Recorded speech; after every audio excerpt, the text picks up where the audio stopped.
कि अगर आपको जूलॉजी में 180 बाई 180 स्कोर करना है तो आप इसकी बिना मदद के कर ही नहीं सकते हैं, ये मेरी गारंटी है। और ये शॉकिंग बात होगी कि मुझे उनके अलावा किसी और टीचर का नाम ही नहीं पता है। तो अगर कोई टीचर हर रोज़ एक एक लाइन ही एक्स्ट्रा लिखवाता है या फिर 2 लाइन ही एक्स्ट्रा लिखवाता है तो 300 दिनों में वो कितना ज़्यादा एक्स्ट्रा लिखा देगा वो इमेजिन कीजिए। हेलो एस्पिरेंट्स, आज की ये वीडियो नीट 2025 एस्पिरेंट्स के लिए बहुत ज़्यादा इंपॉर्टेंट होने वाली है, क्योंकि आज की वीडियो में हम लोग जूलॉजी के बारे में डिस्कशन करने वाले हैं। जूलॉजी को एक बहुत बड़ा वास्ट सब्जेक्ट समझा जाता है जिसमें बहुत सारे रटने वाले, समझने वाले दोनों तरह के कॉन्सेप्ट्स आते हैं। तो बच्चों की यही टेंशन होती है, जो भी मेरे जैसे होते हैं, कि वो समझें या रटें या क्या करें और उनके स्कोर्स नहीं बढ़ पाते हैं। मेरे भी स्कोर्स नहीं बढ़ पाते थे, लेकिन मैं आज आपके साथ कुछ ऐसी स्ट्रेटजी शेयर करने जा रहा हूँ जिसको फॉलो करके मैंने 180 बाई 180 जूलॉजी में स्कोर किया और ओवरऑल फर्स्ट अटेम्प्ट में ही 685 स्कोर किया नीट 2024 में। तो अगर फर्स्ट चीज़ हम लोग देखते हैं, जो फर्स्ट इम्पॉर्टेंट स्टेप होता है वो है कि हम लोगों में से मोस्टली की ये गलती होती है कि हम लोग कोई एक टीचर सेलेक्ट नहीं करते हैं। मतलब ये पहला स्टेप होता है कि अगर कोई भी चैप्टर पढ़ने जा रहे हैं, जैसे कि अगर जूलॉजी का कोई चैप्टर ले लें, ह्यूमन रिप्रोडक्शन अगर एग्जांपल में ले लेते हैं, तो अगर आप ह्यूमन रिप्रोडक्शन ख़ुद से पढ़ने जाएंगे तो बहुत बड़ा वास्ट चैप्टर है, बहुत सारी टर्मिनोलॉजीज़ हैं और उसे समझने में लग जाइएगा तो बहुत टाइम लगेगा, रटने में भी टाइम लग जाएगा। तो सबसे पहले आपको करना है कि आप किसी एक बेस्ट टीचर को पकड़ लें जो कि बिल्कुल अच्छे से आपको वो पढ़ा सकें, मतलब पूरा चैप्टर अच्छे से पढ़ा दें। और कोशिश कीजिए कि पूरा सब्जेक्ट, चाहे वो बॉटनी हो, जूलॉजी हो, फिज़िक्स हो या फिर केमिस्ट्री हो, आप पूरा सब्जेक्ट किसी एक स्पेसिफिक टीचर से पढ़ें। इससे ये होगा कि आपका माइंड सेट उनके लिए पूरा प्रिपेयर हो चुका होगा, आपको माइंड बार बार चेंज करने की ज़रूरत नहीं पड़ेगी। दूसरी चीज़ कि अगर आप एक टीचर से बार बार पढ़ते हैं तो आपका पूरा माइंड सेट रहेगा, तो आपको समझने में भी ईजी होगा। ठीक है, तो सबसे पहले आपको ये करना है कि जूलॉजी के लिए कोई बेस्ट टीचर चूज़ करें। अगर आप कोई कोचिंग में पढ़ते हैं तो कोचिंग के टीचर बहुत बेस्ट हैं आपके लिए। अगर आप किसी ऑनलाइन कोचिंग में पढ़ते हैं तो वहाँ के टीचर को आप फॉलो करें। अगर आप जहाँ पढ़ते हैं आप वहाँ के टीचर को बिल्कुल फॉलो करें अच्छे से। ठीक है, अब मैं उनके लिए बता रहा हूँ जो कि यूट्यूब पर सेल्फ स्टडी करते हैं, जैसे कि मैं खुद किया करता था यूट्यूब पर। तो वो कोई बेस्ट टीचर चूज़ कर सकते हैं अपने हिसाब से, जैसे कि मैंने चूज़ किया था एमडी सर को। एमडी सर जब पीडब्ल्यू में थे, चाहे संकल्प में आए, चाहे कहीं भी जाएं, तो मुझे उनकी बात आराम से समझ आती है, तो मैं उनके ऑनलाइन लेक्चर्स हमेशा देखा करता था। ठीक है, और ये शॉकिंग बात होगी कि मुझे उनके अलावा किसी और टीचर का नाम ही नहीं पता है कि जूलॉजी के कोई और टीचर भी होंगे। शायद मैं पहचानता ज़रूर हूँगा, लेकिन मुझे ये नहीं पता कि मैं मतलब वो जूलॉजी पढ़ाते हैं, क्योंकि मैंने आज तक सिर्फ़ और सिर्फ एक ही टीचर से पढ़ा है। जूलॉजी सिर्फ़ और सिर्फ एमडी सर से ऑनलाइन पढ़ा है। तो यूट्यूब पर भी अगर आप पढ़ने जा रहे हैं तो किसी एक टीचर को पहले सिलेक्ट कर लें, फिर उसके बाद आगे बढ़ें। तो ये सबसे पहली मिस्टेक होती है और ये सबसे पहला स्टेप होता है कि आप पूरे लेक्चर्स जितने देखने जा रहे हैं ना, जब भी कोई चैप्टर स्टार्ट करें तो उसके लेक्चर्स देखने जाएँ और उन लेक्चर्स को किसी एक स्पेसिफिक टीचर से करें। दूसरी चीज़ कि जैसे ही आपका एक टॉपिक फिनिश हो जाए, जैसे ह्यूमन रिप्रोडक्शन है, उसके पहले पेज पे उसका इंट्रो है, दूसरे पेज पे टेस्टिस के बारे में। अगर ये दोनों चीज़ें अगर आपके टीचर एक लेक्चर में पढ़ा देते हैं तो आपका काम बनता है कि आप उसी दिन घर जाएं और सारे मतलब एनसीईआरटी में जितना भी आपको पढ़ाया गया है, टीचर ने पढ़ाया है, तो एनसीईआरटी से आप पूरा पढ़ें, उसे लाइन बाय लाइन पढ़ें, हाईलाइट करें कि क्या इंपॉर्टेंट पॉइंट सर ने बताए थे, वो सारी चीज़ें हाईलाइट करें आप अपनी बुक्स में। ठीक है, तो जैसे कि आपने पहले दिन ह्यूमन रिप्रोडक्शन का इंट्रो पढ़ा, फिर टेस्टिस पढ़ा। ठीक है, आपने उसे क्या किया कि एनसीईआरटी में गए, उसे रिवाइज कर लिया, मतलब वहाँ से पूरा पढ़ लिया। फिर दूसरे दिन टेस्टिस के बाद आप ओवरी में आए या फिर नेक्स्ट टॉपिक में आते हैं और फिर वो टॉपिक पढ़ा।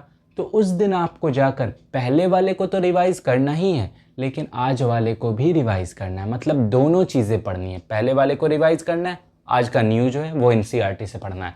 इस तरह फर्स्ट लेक्चर, सेकेंड, थर्ड, ऐसे फिफ्थ लेक्चर तक या लास्ट लेक्चर तक आते आते ऐसा होगा कि आप 5वीं बार एनसीईआरटी पढ़ रहे होंगे।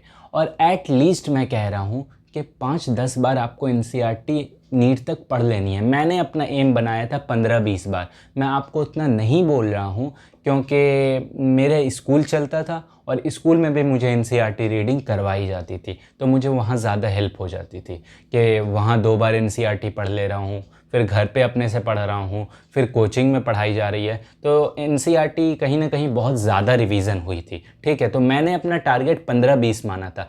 मैं आपको 10 तक का बोल रहा हूँ ताकि आप 10 बार एनसीईआरटी ज़रूर रिवाइज़ करें कि जब आप पेज को याद करें या टॉपिक याद करें तो आपको पूरी लाइन दिखे वहाँ पर, तो इससे आपको पूरी लाइन याद होगी। ठीक है, तो सबसे पहले आपको लेक्चर देखना है किसी बेस्ट टीचर से, फिर उसके बाद आपको उसका एनसीईआरटी लाइन बाय लाइन पढ़ते जाना है। चैप्टर फिनिश होगा, आपकी एनसीईआरटी भी बिल्कुल अच्छे से फिनिश हो जाएगी अगर आप ये फॉलो करते हैं। तीसरी चीज़, अगर मैं ज़ूलॉजी की बात कर रहा हूँ अभी, तो एक ये ऑप्शनल चीज़ है, मतलब मॉड्यूल की बात कर रहा हूँ मैं कि ऑप्शनल चीज़ है कि अगर आप कोई बुक उठाएं, जैसे एनसीईआरटी वर्ड टू वर्ड मैंने बुक चूज़ की थी और मैंने आपको वीडियो में मेंशन भी कर रखा होगा, तो एनसीईआरटी वर्ड टू वर्ड हो गया या एमटीजी हो गया या बायो हैक हो गए, ये सारी जो बुक्स हैं ना, तो उन बुक्स को भी आप चूज़ कर सकते हैं। बट ज़ूलॉजी में या फिर बायो में एमसीक्यूज़ करने की उतनी ज़रूरत नहीं पड़ती। आप अगर नोट्स को रिवाइज़ करें, एनसीईआरटी रिवाइज़ करें, तो यही आपके लिए इनफ हो जाता है। फिर आपको किसी मॉड्यूल या क्वेश्चन बैंक करने की कोई ज़रूरत नहीं पड़ती है। ये मतलब ट्रू बात कह रहा हूँ कि आपको कोई क्वेश्चन बैंक की ज़रूरत नहीं पड़ेगी, बट मैंने कर रखा है, तो चाहिए कि आप भी करें ताकि एग्ज़ाम में अगर कोई क्वेश्चन आता है या टेस्ट में कोई क्वेश्चन आता है तो आप उसे ईज़िली कर सके, आपका देखा हुआ हो, वरना आपको याद आने में थोड़ी सी परेशानी हो सकती है। इस वजह से हो सके तो आप कोई क्वेश्चन बैंक सॉल्व कर लीजिए, जैसे एनसीईआरटी वर्ड टू वर्ड जो बुक्स मैंने मेंशन की। ठीक है, लास्ट चीज़ जो कि सबसे इम्पॉर्टेंट है, ये तो ऑप्शनल था मॉड्यूल या क्वेश्चन बैंक, लेकिन जब भी कोई चैप्टर आप फाइनली कर लें पूरी तरह से, जैसे कि आपने सबसे पहले लेक्चर देखा, फिर एनसीईआरटी किया आपने, फिर एनसीईआरटी करने के बाद क्वेश्चन बैंक कर लेते हैं तो ठीक है, बहुत अच्छी बात होगी, आपको पूरा रिवीजन हो जाएगा। अगर नहीं करते हैं तो आप नोट्स ही रिवाइज करें, लेकिन लास्ट में जाकर मतलब कुछ दिनों के रिवीजन के बाद जब आपको पता चल जाए कि चैप्टर का ये पार्ट इंपॉर्टेंट है, ये पार्ट उतना इंपॉर्टेंट नहीं है, ये छोड़ सकते हैं, ये पूरा करना है अच्छे से, तो वो सारी चीज़ों को मिलाकर आप एक शॉर्ट नोट्स बनाएं। शॉर्ट नोट्स का ये बिल्कुल मतलब नहीं होता है कि वो 1 ही 2 पेज का हो सकता है वो 4 का हो जाए, 5 का हो जाए। मेरे एनिमल किंगडम का 11 पेजेस का है, 11 पेजेस के शॉर्ट नोट्स हैं, तो उसमें सारे एग्जाम्पल सब कुछ हैं। ठीक है, और मैं उसे शॉर्ट नोट्स मानकर पढ़ता हूँ। आप भी शॉर्ट नोट्स बनाइए जिससे आपका दिमाग एक्सेप्ट करे कि है शॉर्ट नोट, चाहे वो 20 पेज का ही क्यों ना हो, बट है शॉर्ट नोट्स। लेकिन आप उससे बनाइए, खुद से बनाइए, चाहे किसी एक लेक्चर देख लीजिए, जैसे माइंड मैप था पिछले साल पीडब्ल्यू का, मैंने उससे किया था, आप उससे कर सकते हैं या किसी भी अच्छे से कर सकते हैं या खुद से कर लीजिए। ठीक है, तो शॉर्ट नोट ज़ूलॉजी में इतना ज़्यादा इम्पॉर्टेंट होता है कि अगर आपको ज़ूलॉजी में 180 बाई 180 स्कोर करना है तो आप इसकी बिना मदद के कर ही नहीं सकते हैं। ये मेरी गारंटी है कि अगर आप शॉर्ट नोट्स नहीं बनाते हैं तो आप कभी भी ज़ूलॉजी में 180 बाई 180 नहीं ला सकते, क्योंकि ये चैप्टर सिर्फ समझने का नहीं है, ये चैप्टर रटने का भी है। क्योंकि अगर आप ज़ूलॉजी को उठाते हैं, नर्वस सिस्टम उठाते हैं, सीएनएस पीएनएस उठाते हैं, सार्कोलेमा सार्कोजोम्स ये सब उठाते हैं, तो जब तक आपको उसका मैकेनिज़्म नहीं समझ आएगा तब तक आप पढ़ नहीं सकते हैं। और अगर समझ आ जाता है तो उसे याद रखना है, वो याद रखने में आपको ये शॉर्ट नोट्स हेल्प करेंगे। इसलिए शॉर्ट नोट्स बनाना बहुत ज़रूरी है, बहुत ज़्यादा ज़रूरी है। मैं भी अपनी स्टार्टिंग जर्नी में ये सोचता था कि एनसीईआरटी बहुत ज़्यादा इंपॉर्टेंट होती है, शॉर्ट नोट्स ज़्यादा इंपॉर्टेंट नहीं होते हैं। लेकिन लास्ट में आकर जब मैंने टेस्ट देने शुरू किए तो मुझे रियलाइज़ हुआ कि इतने बड़े बड़े चैप्टर्स 15 पेजेस के हैं सब, तो मैं उससे रिवीजन कैसे कर सकता हूँ इतनी जल्दी। तब मैंने शॉर्ट नोट्स बनाया, और फिर जो शॉर्ट नोट्स बनाए तो उससे तुरंत 5 मिनट 10 मिनट 15 मिनट में, मैक्सिमम 15 मिनट में मुझे एक चैप्टर रिवीजन हो जाता था। और इससे मैंने आखिरी के दिनों में एक दिन में एक सब्जेक्ट रिवाइज करके हटा दिया। तो शॉर्ट नोट्स आपको बनाना बहुत ज़्यादा ज़रूरी है, और ज़ूलॉजी के केस में तो बहुत ही ज़्यादा ज़रूरी है। आप इसके बिना कुछ भी एक्सपेक्ट नहीं कर सकते हैं। तो अगर आपको ज़ूलॉजी में 180 बाई 180 चाहिए तो आपको ये चीज़ें फॉलो करनी पड़ेंगी जो कि मैंने बताई हैं। सबसे पहले मैं ब्रीफ दे देता हूँ इसका। सबसे पहले आपको लेक्चर देखना है किसी बेस्ट टीचर से, फिर आपको एनसीईआरटी से लाइन बाय लाइन पढ़ते जाना है, लेक्चर के साथ साथ पढ़ते जाना है, हर दिन पहले वाला भी रिवाइज़ करना है। तो ऐसे जितने लेक्चर्स होंगे उतनी बार आप एनसीईआरटी पढ़ लेंगे।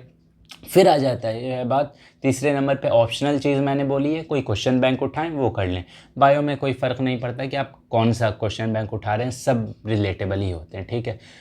और चौथी एंड मोस्ट इम्पॉर्टेंट थिंग ये है कि आप शॉर्ट नोट्स बनाएं। शॉर्ट नोट्स के बिना आप एक्सपेक्ट कुछ नहीं कर सकते हैं। आप एनसीईआरटी कितना पढ़ लेंगे, नोट्स अपने बड़े बड़े नोट्स कितना पढ़ लेंगे, उसमें आउटसाइड चीज़ें होती हैं। अगर कोई टीचर हर रोज़ एक एक लाइन ही एक्स्ट्रा लिखवाता है या फिर 2 लाइन ही एक्स्ट्रा लिखवाता है, तो 300 दिनों में वो कितना ज़्यादा एक्स्ट्रा लिखा देगा वो इमेजिन कीजिए। और फिर आप उसे लास्ट दिनों में रटने जाइएगा, उसे उस नोट से पढ़ने जाइएगा, तब आप एक्सपेक्ट कर लीजिए कि वो जल्दी हो जाए या इम्पॉर्टेंट ही याद हो, तो ऐसा बिल्कुल नहीं हो सकता।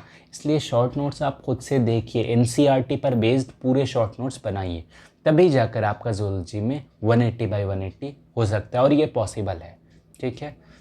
Thank you.